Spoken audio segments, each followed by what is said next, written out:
Olá, boa tarde. Eu sou Jaqueline Mello, da Presença. Hoje vamos conversar com o professor Arnóbio, do Instituto Federal do Rio Grande do Norte. Vamos conversar um pouco sobre a situação do IFE e a situação dos alunos e da educação como um todo, como está lá. Professor Arnóbio, muito obrigada por estar aqui conosco. Gostaria que o senhor se apresentasse, por favor. Boa tarde, Jaqueline. Meu nome é José Arnóbio de Araújo Filho. Eu sou servidor do IFRN, né, do Instituto Federal de Educação, Ciência e Tecnologia do Rio Grande do Norte. Sou do campus Natal Central. Eu sou professor de Educação Física, né? Entrei na instituição em 1995, né? Agora em fevereiro passado eu completei 25 anos de casa. Durante toda minha trajetória na instituição, né, quando eu comecei na instituição, ainda era Escola Técnica Federal do Rio Grande do Norte. Naquele período forte da nossa instituição era o ensino médio integrado à educação profissional. Com as mudanças, né, veio a era FHC, nós implementamos os cursos subsequentes, depois os cursos superiores. E aí, no período do 2009, né, 2008 para 2009, veio a nova institucionalização da instituição, onde nós nos transformamos em Instituto Federal. Durante toda a minha trajetória na instituição, eu trabalhei com ensino, com pesquisa, com projetos de extensão. Fui duas vezes coordenador geral do Sinasef, fui algumas vezes, eu nem lembro quantas, diretor da Associação dos Servidores da instituição, né, que nós temos duas entidades, uma que é mais ligada à questão é, de, do sindicato, que é mais a questão da luta, essa coisa toda, e a associação onde você tem uma perspectiva mais lúdica, né? Essa parte mais recreativa com os servidores. Então, sempre trabalhei com ações voluntárias na instituição, né? Em várias comissões, essa coisa toda. E aí, quando foi em 2011, em função toda essa minha trajetória na instituição, um grupo de alunos, servidores, era um processo eleitoral para diretor do campus Natal Central, que é o maior campus da rede, né, da nossa rede aqui do Rio Grande do Norte. E aí me convidaram para, sabendo se eu que poderia ser candidato, né? E eu, de pronto, de pronto não, porque eu tinha uma pessoa que era nosso candidato, porque ele já tinha passado pela eleição em 2007 e teoricamente seria o candidato da gente, mas ele tinha um outro projeto. E aí foi a pessoa que encampou também a minha eleição. Nós fomos para a eleição em 2011, vencemos a eleição, uma eleição muito polarizada, né? Eu tive 51% dos votos, o outro candidato teve 49%, só para você entender como foi Apertada muito, essa muito, disputa. muito forte, muito apertada. Aí em 2015 eu fui para a reeleição, na reeleição eu tive 81% dos votos, né? Foi um percentual bem diferente. Eleição para Aí em reitor, né? 2019 veio para diretor, fui Diretor. duas vezes diretor do campus, né? Diretor-geral do campus Natal Central. É um campus que é onde tudo nasceu, né? Um campus que tem mais de 5 mil alunos, né? Tem 328 professores, quase 200 administrativos, quase 100, quase 100 servidores terceirizados. É um campus muito grande, com 9 hectares de área, essa coisa toda. E aí, 2011, 2015, fui diretor do campus, fui diretor durante 8 anos. Em 2019 veio o novo desafio, né? As pessoas me convidaram para ser candidato a reitor. E a gente aceitou o desafio. Em setembro foi lançado o edital. Em novembro foi o período eleitoral de a gente poder caminhar pelos campings, né? O Instituto ele tem 21 campings em funcionamento e um em construção. E aí fomos candidatos. Dia 4 de dezembro foi a eleição. Vencemos a eleição com 48,25% dos votos. Eu era candidato de oposição, contra o antigo reitor da instituição. Então, tive 48,25%, ele teve 42% alguma coisa, o terceiro colocado teve 3% dos votos e o outro teve 2%, né? E aí veio a homologação, passou pelo Conselho Superior da instituição, foi para Brasília e, para nossa surpresa, quando foi no dia 20 de abril, ao invés de aparecer meu nome como reitor eleito, aparece uma pessoa que nem participou do pleito, né? Que podia, inclusive, ter participado do pleito, mas não participou, e se apresenta já, vai fazer 5 meses como interventor da nossa instituição, né? Então, esse é um pouquinho da minha trajetória enquanto professor da instituição, ao longo desses 25 anos de casa. Bacana, professor. Como é que toda essa situação da sua não posse, né, como reitor eleito, como isso afeta academicamente, principalmente num período de pandemia, né? Já que desde abril a gente já estava Isso, enfim, já tinha mais de um mês de pandemia, isso. né? E de quarentena, enfim. Como é que isso tudo acaba impactando na vida, né, da instituição e na vida dos alunos, academicamente falando? Olha, primeiro que tem um problema, Jaqueline, assim, como eu disse para você, nós vencemos a eleição em dezembro. No mês de dezembro mesmo, a gente começou o período de transição, a gente constituiu uma equipe de trabalho. Só para você ter uma ideia, a reitoria ela tem 5 pró-reitorias e 3 diretorias sistêmicas que não são pró-reitorias, mas têm o mesmo status de pró-reitoria, certo? Então, dessas 8, eu permaneci com 3 pró-reitores ou diretores sistêmicos que faziam parte da outra gestão. Porque a gente entende que numa instituição de ensino, o que deve prevalecer é o componente técnico e o componente político das pessoas, né? Então, por entender que essas pessoas eram pessoas que reconhecidas nacionalmente, reconhecidas localmente, que nós deveríamos permanecer com essas pessoas à frente dos cargos, mesmo as pessoas tendo participado de forma muito ativa na eleição do nosso concorrente, né, que era o reitor. Então, pelo princípio do republicanismo, por entender da necessidade da política institucional ela não ser simplesmente dilacerada, e são pessoas extremamente competentes, nós convidamos essas pessoas para fazerem parte da nossa equipe. Então, desde o mês de dezembro, que a gente vinha fazendo trabalho de transição, né, se apropriando de documentos da instituição, porque mesmo sendo diretor de um campus, mas a realidade da reitoria é muito mais ampla. Então, esse é um primeiro ponto que a sociedade tem que entender. Então, né? Segundo, essa pessoa que hoje está na reitoria, ela não passou pelo processo eleitoral. Ou seja, ela não tem nem por parte da nossa comunidade, seja ela alunos, professores ou técnicos administrativos, ela não tem, por parte da comunidade, poxa, a palavra sumiu agora, nenhuma legitimidade perante a nossa comunidade. Então, esse já é um outro elemento, né? Então, você não tem um trabalho de transição, você não tem legitimidade, certo? Você não tem experiência. Você não tem experiência. Isso é comprovado desde o primeiro ato que o interventor quis tomar. Vou dar só um exemplo.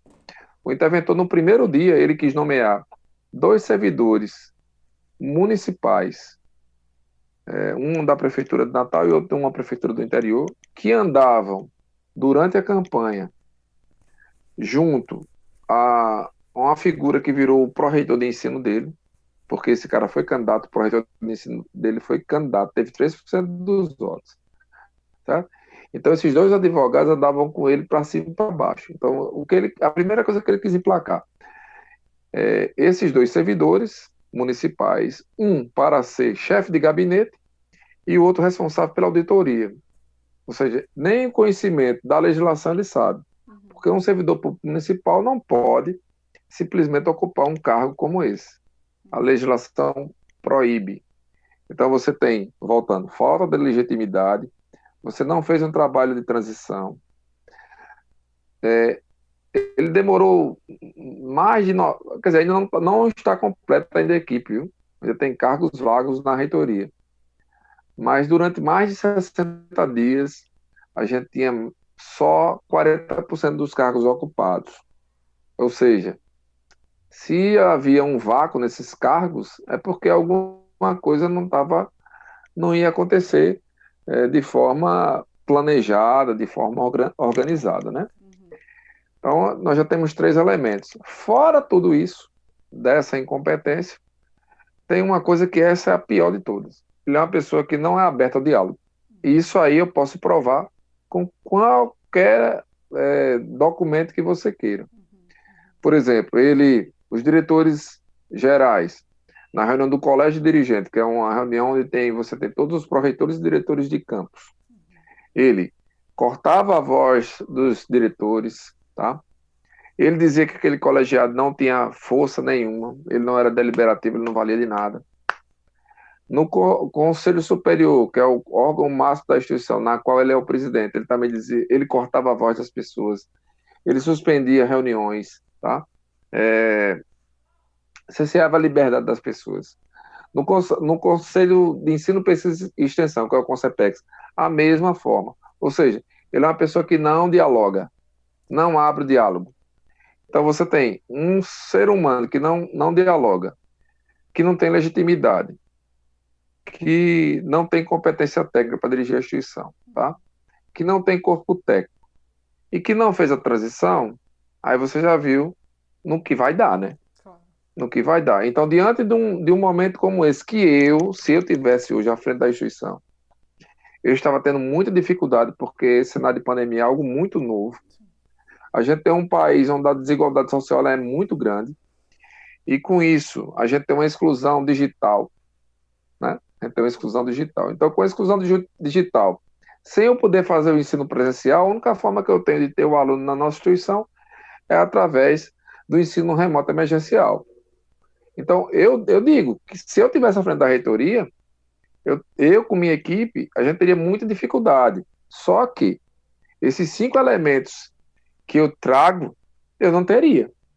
Eu não teria, porque eu teria uma equipe capacitada, teria legitimidade da instituição, apesar, né, de saber que tinha pessoas que iam fazer oposição, que isso é fato, né? Não sou menino, mas a gente teria todo um preparo. E o diálogo é um elemento essencial nesse momento que a gente está vivendo no país. Então, isso aí tem contribuído muito de forma negativa, né, para que a instituição ela continue patinando, porque as pessoas que estão à frente da reitoria, infelizmente, Jaqueline, elas não têm a menor capacidade de dirigir a nossa instituição. Isso é fato. Não dá para a gente estar nesse momento aqui querendo criar um cenário que não existe. Então, isso, infelizmente, tem contribuído de forma muito negativa para a nossa instituição, uma instituição centenária. E eu vou trazer uns números aqui só para você compreender.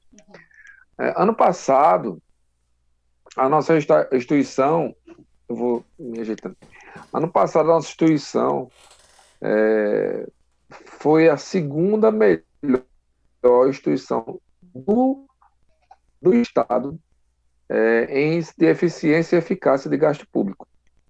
Nós somos a 5ª do país, de todas as universidades federais e institutos federais. Certo? A 5ª. Não, deixa aí. Então, fomos a 5ª de todo o país.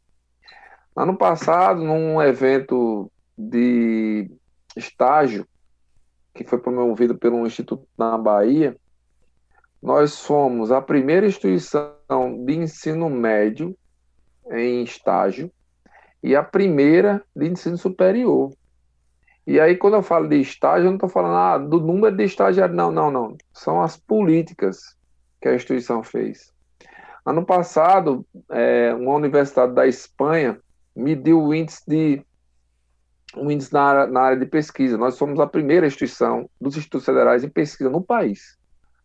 Tá? A gente tem desenvolvido desde a gestão lá do professor Belchior, que era o antigo, foi o primeiro reitor da instituição, né? Na verdade, antes dele, a gente desenvolveu um sistema chamado SUAP, né? Que ele já, mais de 30 instituições no país utilizam esse sistema. É um sistema unificado de administração pública. Então, o sistema acadêmico da gente é pelo SUAP, o sistema de frotas, de compras, tudo pelo SUAP. Então, foi algo desenvolvido pela instituição, em que essas mais de 30 instituições, elas recebem isso de graça, porque isso é algo que foi produzido pela nossa instituição. Então, o IFRN sempre foi referência, sempre. E aí está, nesse período, sofrendo desse mal, que, infelizmente, as pessoas que estão à frente da reitoria, né, com essa intervenção desastrosa, elas não percebem, não conseguem perceber, né, ou se não fazem de propósito, para que isso se acentue cada vez mais.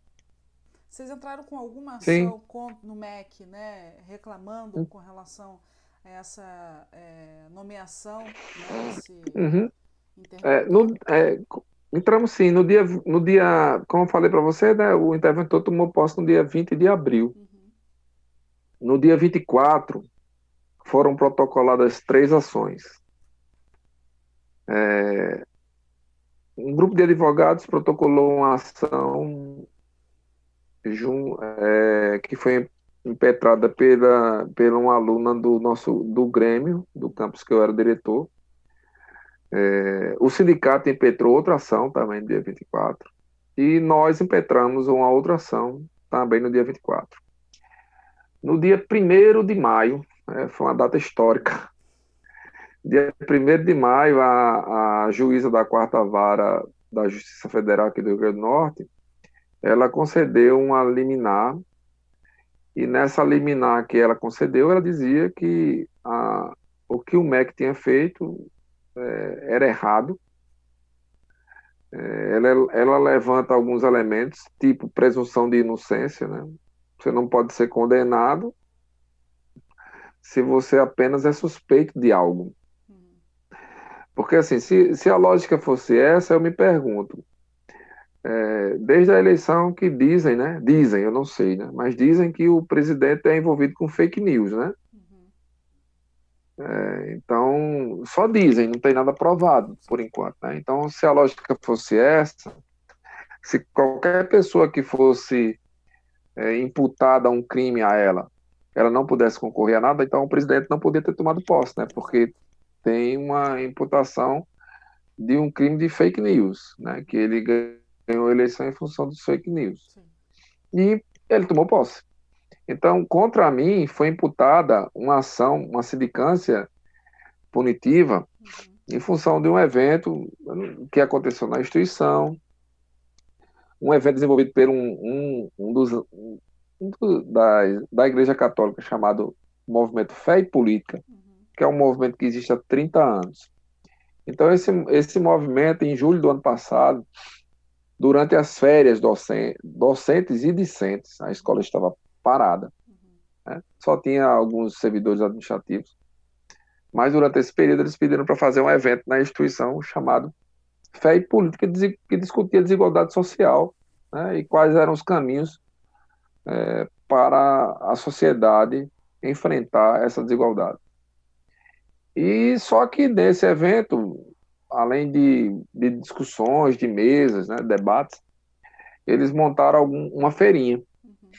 E aí nessa feirinha tinha vendas de livros, vendas de artesanato, de comida e tal, e tal, e tal, e tinha uma banquinha do Lula livre. Então, uma pessoa do movimento MBL/Escola Sem Partido foi lá, filmou, fora de contexto, tá? Fora de contexto, que ele filmou só aquela banca. Filmou aquilo ali e fez a denúncia do Ministério Público. Dessa denúncia do Ministério Público foi aberta essa sindicância em fevereiro desse ano. Aí, quando eles viram esse problema, né, disseram que eu não tinha nem moralidade nem idoneidade para assumir o cargo, porque tinha uma sindicância. Mas isso é inconstitucional. Qualquer jurista vai ver que isso é constitucional. Eu não posso ser punido por algo que eu nem fui condenado. E o importante dizer também, Jaqueline, que a sindicância parou em abril, né, em função da pandemia. Sim. Em abril não, em março, foi. Em março, em função da pandemia. E no dia 8 de maio, eu solicitei que ela fosse retomada, até porque a instituição está sendo prejudicada. Eu estou sendo muito prejudicado porque você deve imaginar o nível de estresse que a gente sofre com tudo isso. Com certeza. Mas a instituição está sendo muito mais prejudicada do que eu. Então, eu pedi a retomada dos trabalhos no dia 8 de maio. Dia 11 de maio, esse documento chegou na reitoria.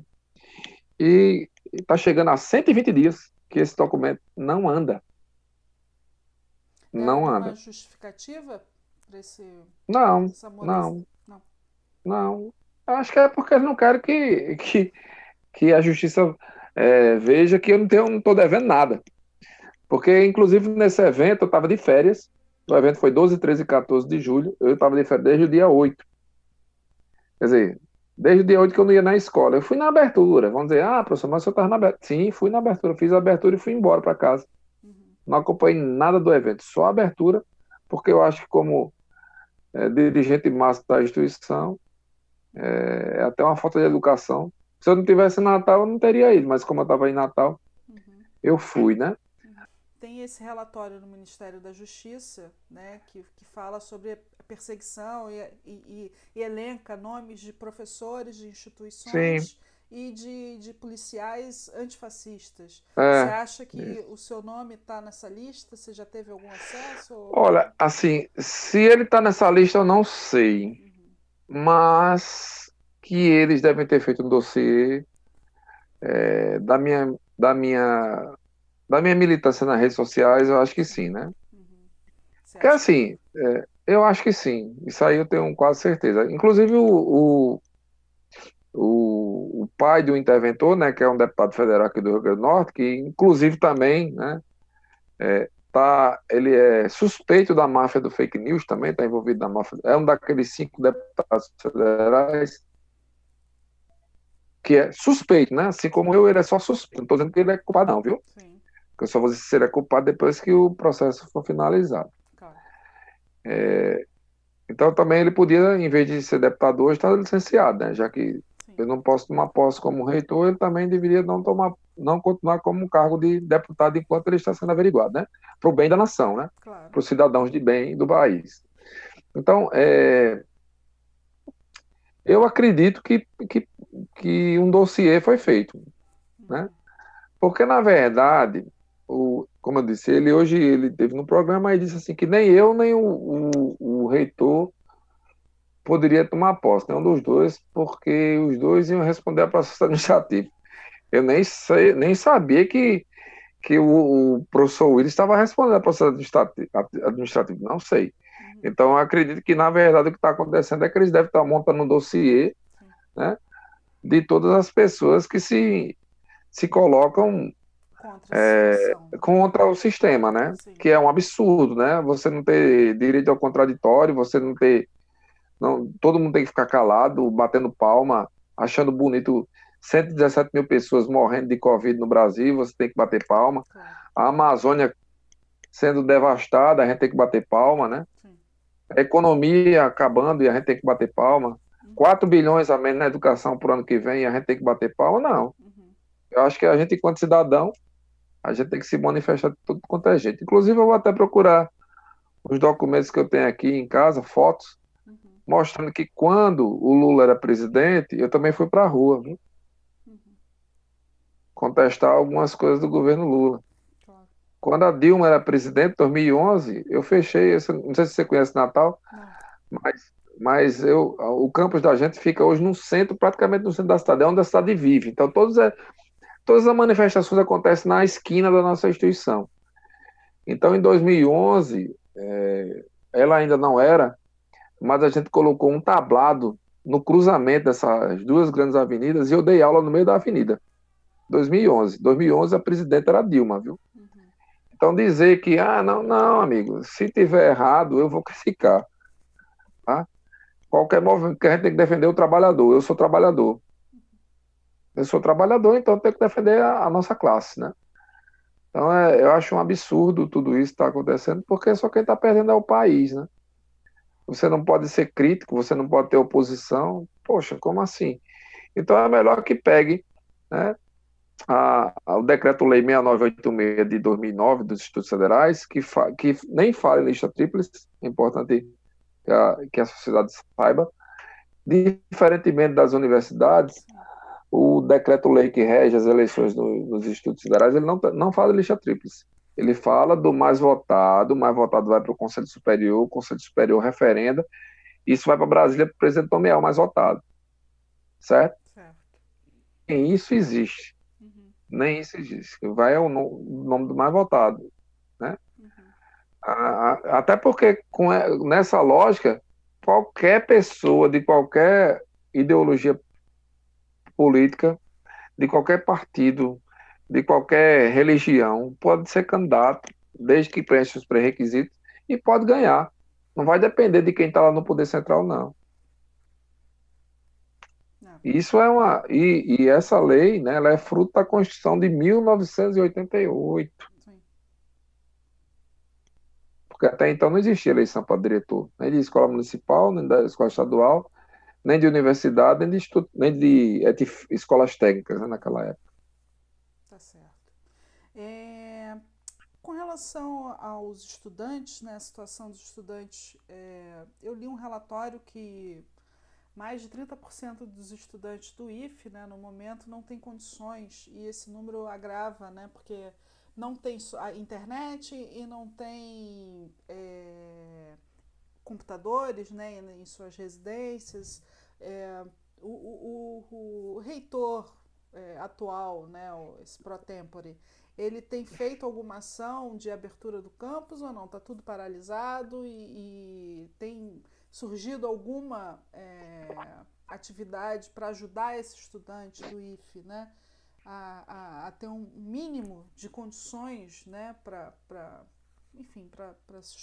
estudar, enfim, se preparar? Na verdade, assim, nós temos, eu vou trazer outros números para você também.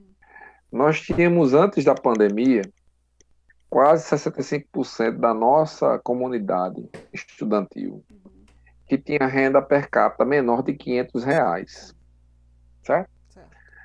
Quando começou a pandemia, no mês de abril, como a gente não tinha ainda a liberação pelo FNDE do recurso da merenda que a gente pudesse dar para os nossos alunos, praticamente todos os campi do Instituto fizeram campanhas para recebimento de donativos, para que a gente pudesse doar para os alunos que não tinham condição de se alimentar, né? É uma realidade. Então, esse número é muito sério, e isso foi antes da pandemia. Então, se você tem uma população de 65% que tem renda per capita de até menos de R$ 500, você imagina se esse menino ter condição de ter internet ou computador. Ele ter um computador, né? Eu trago até mais um outro dado. Inclusive, o próprio pai do interventor me ajudou hoje, quando ele teve uma entrevista com a repórter aqui de uma rádio local, e o sistema de internet dele caiu, né? Ele aqui na cidade, né? Porque a gente fala que a privatização ela é muito boa, é excelente, né? A privatização é excelente. Mas as nossas comunidades do interior não tem nem sinal de fumaça, quanto mais de internet, né?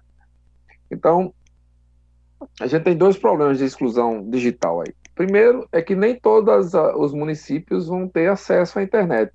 Mesmo que a gente tenha um auxílio de R$ 200 para todo mês pagar a internet, não vai ter. Não vai ter. Tem muito município que tem internet a rádio aqui, né? Então, é uma internet que não vai dar conta dele ter aula. Então, esse é o primeiro ponto. Que existe uma exclusão digital. Tá? E outro ponto. Das cidades, isso, infraestrutura da cidade. Além da exclusão digital, tem um outro problema.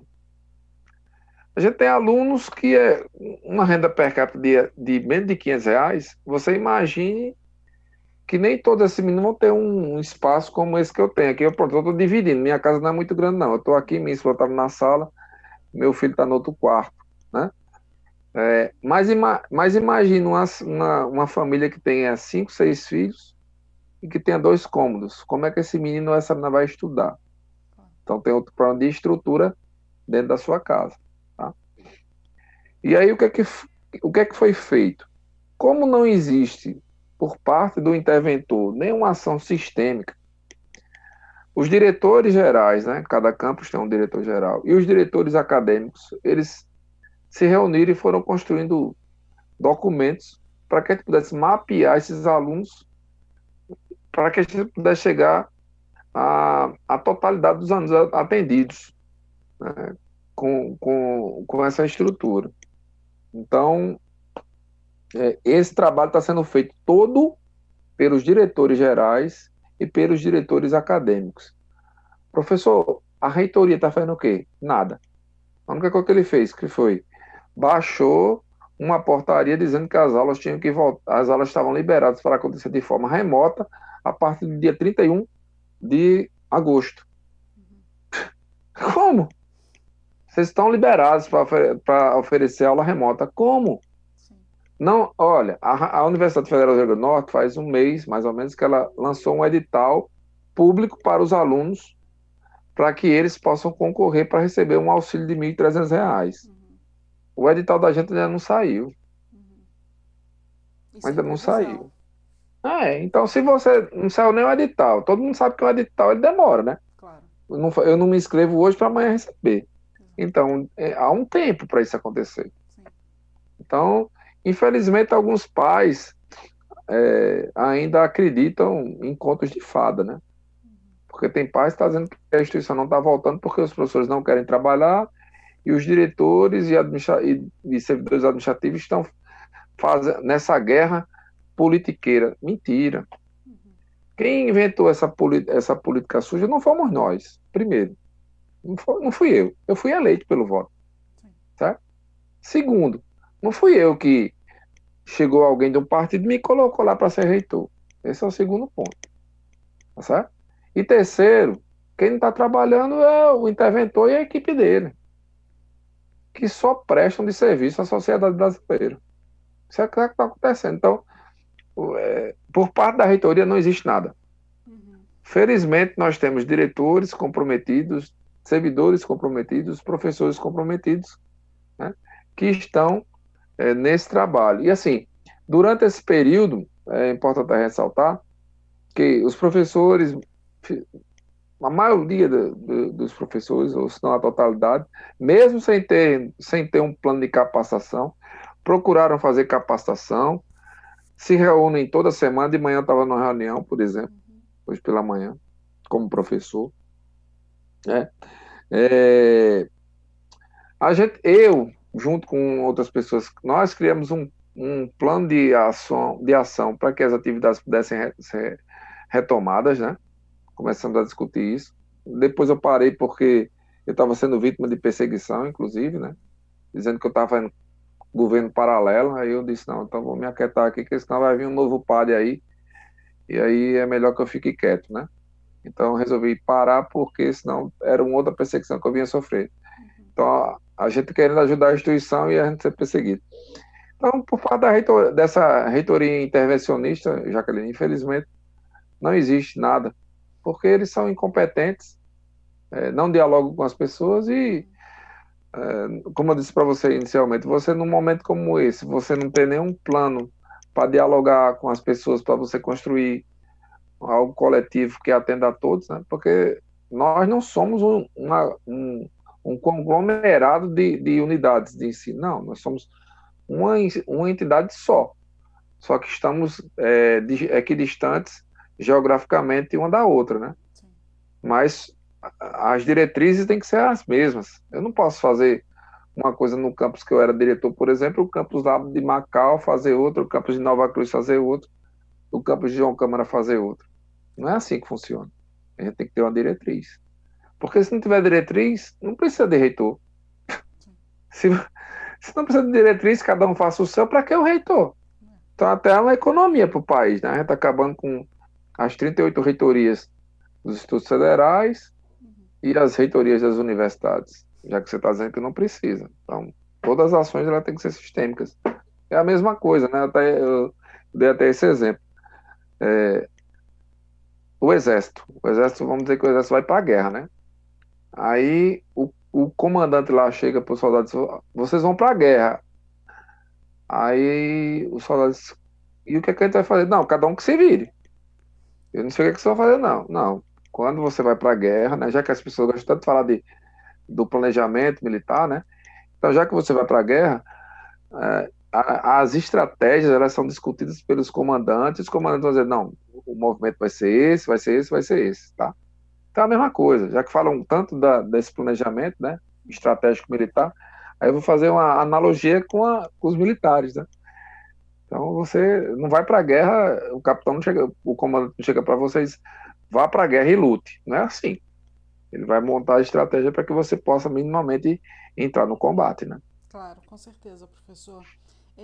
Eu li uma nota, né, uma carta, na verdade, em que a nota fala sobre a compra do reitor, né, interventor, de 250 mil reais em compras de MacBooks.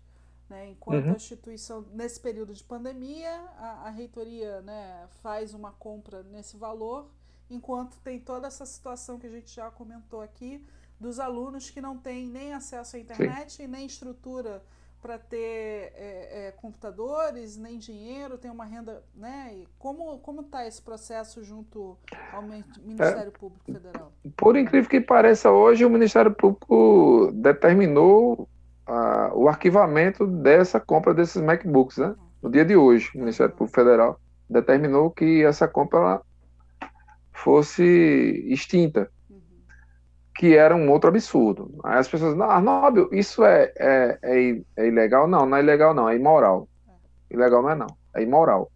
Porque, assim, os MacBooks, Jacqueline, eles iam ser comprados para fazer o mesmo que eu estou fazendo com você aqui, para fazer planilha. O computador que eu tenho aqui é um HP. Eu consigo fazer tudo isso.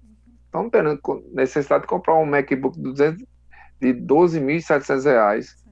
para fazer isso, para fazer texto no Word, né? O MacBook é um computador robusto que ele tem a finalidade de fazer outras ações. Inclusive, na instituição, a gente tem MacBook em laboratórios, né? Na parte que o pessoal trabalha com comunicação, você precisa de um computador mais robusto, você sabe disso, Sim, né? sim. Claro. Então, não tem nenhuma ilegalidade, mas tem imoralidade. Moralidade tem. E outra coisa, até escutei hoje também que as pessoas, não, mas o processo licitatório, não teve processo, foi da gestão passada, mentira. Não houve processo licitatório. O que existe é o que a gente chama de, você pega registro de preço. Então, uma instituição, não lembro de onde foi, não sei se é de Sertão Pernambucano, ela abriu, solicitou uma compra de MacBooks. E aí ficou disponível. A nossa instituição foi lá e perguntou se ela podia usar aquela ata. Aí a instituição deu legal. Aí, a partir do legal, eles abriram o processo, né? Mas era para compra de MacBooks para atender quem? Atividades meramente administrativas. É, Não tem necessidade. sim. Isso é um absurdo, um gasto de recurso público. E aí, olha, essa coisa só não foi efetivada porque a gente botou a boca no trombone, né? Claro. Porque se a gente não tivesse falado, tinha passado. Tinha comprado os 20 MacBooks e tal, tal, tal, tal, tal, tal. E aí, era um absurdo. 250 mil reais. Exatamente, foi o que eu li. Mas que bom Daria que. para atender um bocado de aluno. Exatamente. É. E o processo, e assim, houve várias mentiras, Jacqueline, não importa dizer isso aí, várias mentiras. Não, não, isso aí foi o campus Natal Zona Leste, que é o campo de ensino à distância que a gente tem, que precisava modernizar. Mentira, não foi o campus Zona Leste. Aí eles ficaram inventando um monte de coisa. Não, porque o processo. Não, quem abriu o processo foi você. Foi numa reunião. Eu tava como ouvinte nessa reunião. Que ele disse que ia comprar esse MacBook. Disse que ia comprar, o pessoal. Foi uma ação monocrática. Eu vou comprar e vou comprar e vou comprar. Errou tudo. A sorte dele é que quando o processo chegou na pró-reitoria da administração, a Pró-Reitoria da Administração disse que era melhor não fazer. Sim. Mas o processo até hoje estava parado, na verdade, né? Uhum. Não tinha sido arquivado, não. Agora, o Ministério Público determinou o arquivamento do processo. Muito bom. Eu vi um vídeo, professor, no Twitter, de uns alunos sendo perseguidos por policiais dentro da instituição. Isso ocorreu Uhum. no campus. Foi na reitoria, na Foi na verdade. reitoria. Foi. Por que a polícia entrou no campus? Você pode explicar para a gente um pouco? Posso. Foi no dia 11 de agosto, dia do estudante. Uhum. Então, os estudantes resolveram fazer um ato na reitoria. Era um ato, depois eu fui me certificar, era um ato em conjunto com o sindicato, né? A juventude por si só, ela é revolucionária, né? A gente tem que entender isso. Então, esse ato, ele ia ser feito lá fora só. O pessoal tinha levado uma charanga, tinha recitado poesia, essa coisa toda. Só que os alunos, as pessoas têm mania de dizer que a gente doutrina os alunos, né? Que é outra mentira. Ninguém doutrina ninguém. Eu só consigo ver um doutrinamento que é na igreja, né? A igreja doutrina pra caramba. Basta ver o resultado das eleições. Então, os meninos resolveram entrar na reitoria. Entraram na reitoria. A reitoria não é tão grande assim. Entraram, começaram a cantar gritos de palavras de ordem, essa coisa toda, começaram a pular, né, no pai da reitoria. Os interventores já tinham trancado a porta da reitoria. E aí você já viu, né? Aí eles ligam para a polícia, dizendo que estavam sofrendo cárcere privado, ameaça de morte. Uau. Isso ele disse. Uhum. Eu estou dizendo porque ele disse, não foi eu que estou dizendo, não. Ele disse. Uhum. Que estava tendo depredação na instituição e vandalismo. Uau. A polícia, ela está preparada para quê? Para reagir a atos como esse.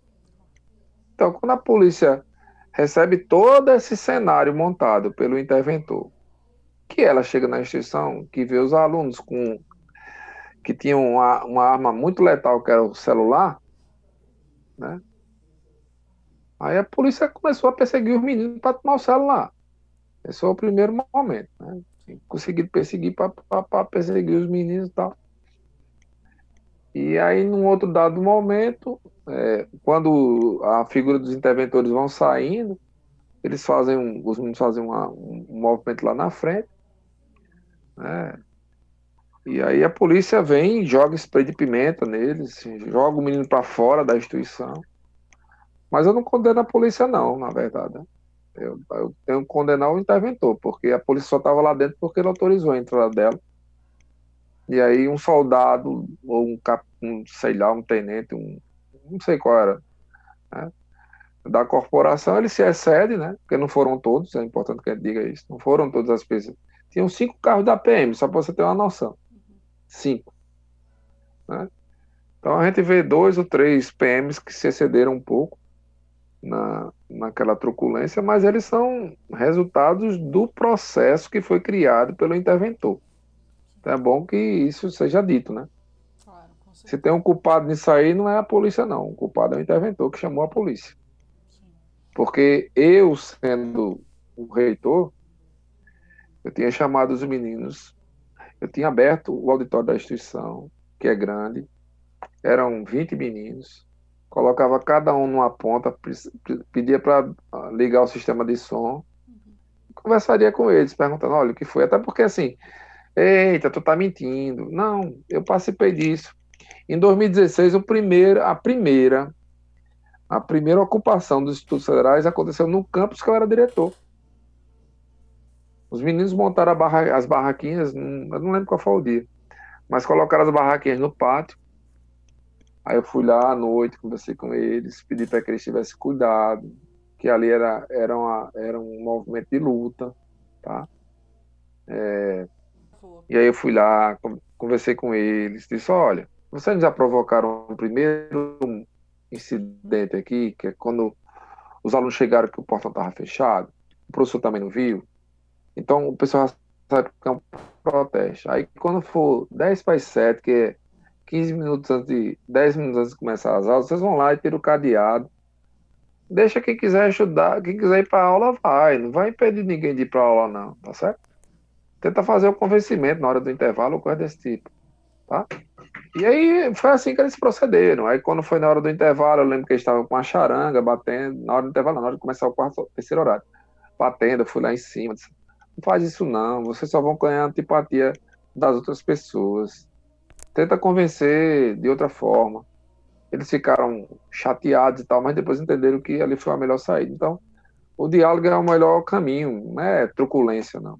Infelizmente, o interventor escolheu a truculência ao invés de diálogo, né? Que é bem típico dele, né? Infelizmente. Olha, eu vou falar algo que eu acho que o país precisa ouvir. Assim, isso que está acontecendo aqui no IFRN está acontecendo simultaneamente em Santa Catarina, né? Aconteceu ao mesmo tempo em Santa Catarina e no IFRN, no IF de Santa Catarina e no IF, no IF do Rio Grande do Norte, no IF de Santa Catarina, no mesmo dia.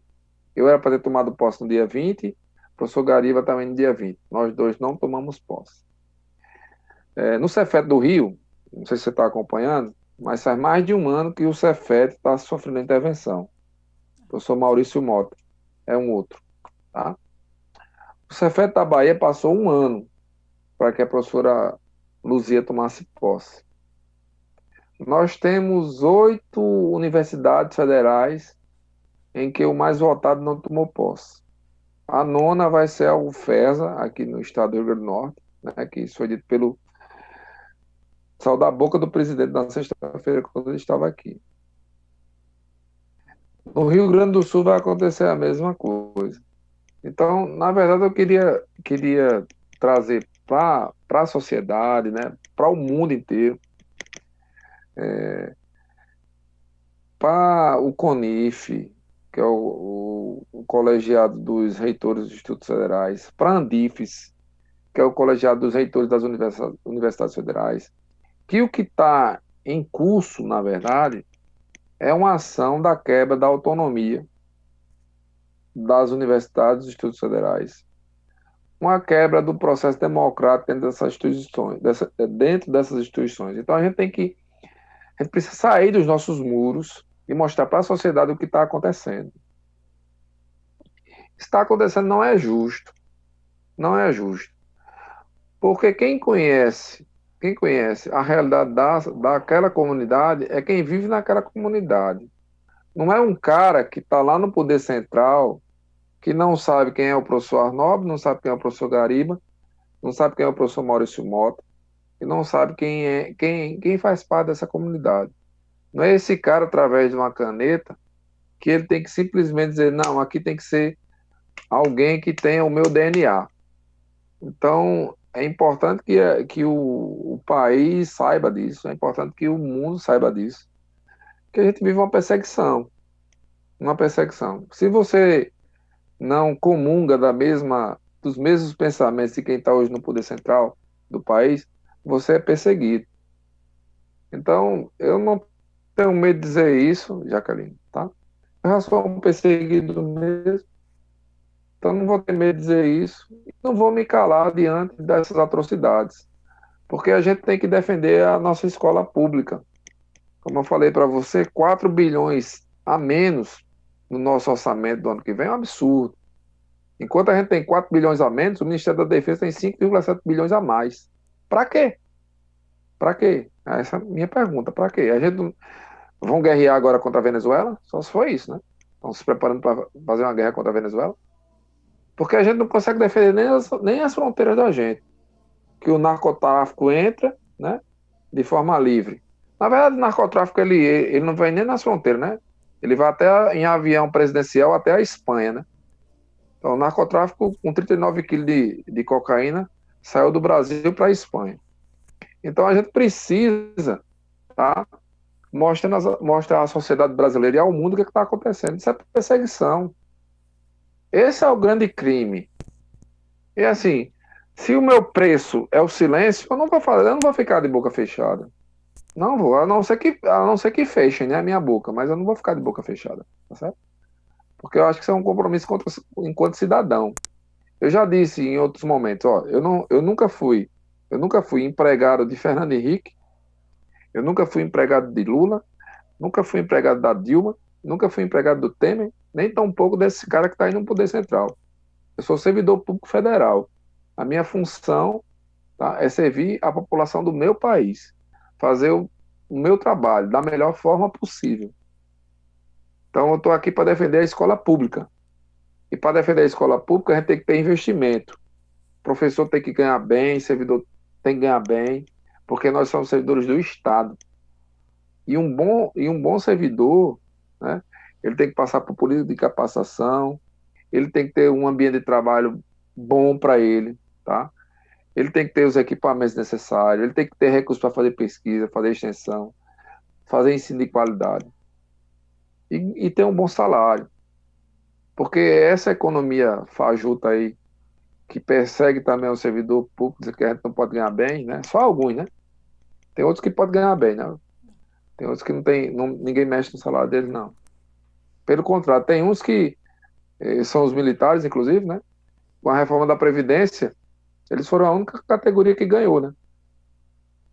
O militar final de carreira, por exemplo, ele sai de R$ 22.000 de salário para 33 mil em 2022.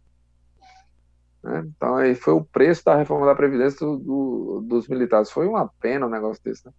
Em vez de você contribuir, você aumenta o rombo da Previdência.